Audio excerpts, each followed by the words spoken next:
Justement, cette histoire maintenant que France Bleu Provence vous révélait dès hier soir, des policiers menacés à l'arme de guerre dans la cité de la Busserine à Marseille. Un commando armé de Kalachnikov a mis en joue 2 policiers, 2 équipages de la BAC. Stéphane Ravier, bonjour. Bonjour. Alors vous êtes sénateur Front National de Marseille. Votre réaction ce matin sur France Bleu Provence après ce qui s'est passé?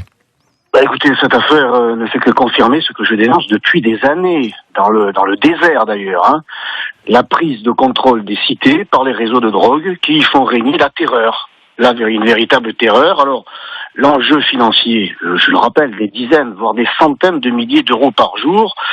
Le laxisme des pouvoirs publics, tant de la mairie centrale que du ministère de l'Intérieur, ont convaincu ces trafiquants d'adopter des mesures ou des méthodes jusqu'au boutiste, hyper violentes, jusqu'à en venir à mettre en joue les policiers, les forces de l'ordre.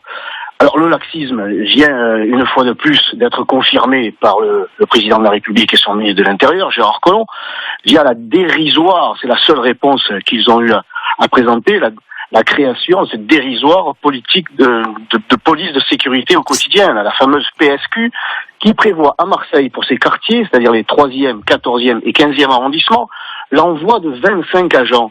25 agents pour 150 000 habitants, mais on continue à se moquer des Marseillais. Quelle est la priorité, Stéphane Ravier, quelle est la priorité pour vous, ancien maire des 13e et 14e arrondissements? Vous connaissez donc bien la Busserine, cette cité que vous avez dit gangrénée par les trafics de drogue, zone de non-droit où les policiers ne peuvent plus rentrer. Quelle est la priorité pour ces quartiers sensibles et les habitants qui y vivent un enfer? Un habitant a reçu une balle perdue hier.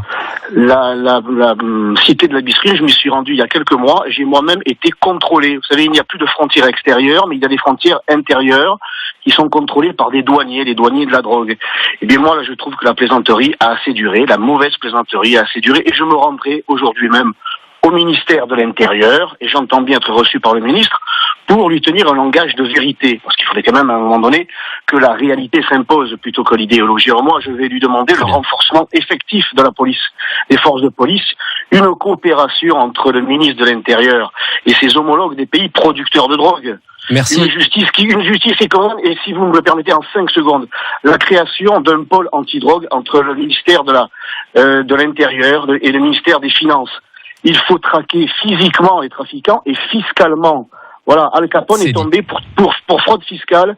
Il faut aller sur le terrain des trafiquants, celui de l'argent, il faut les mettre à poil. Merci Stéphane Ravier, sénateur FN de Marseille, d'avoir été en direct ce matin sur France Bleu Provence.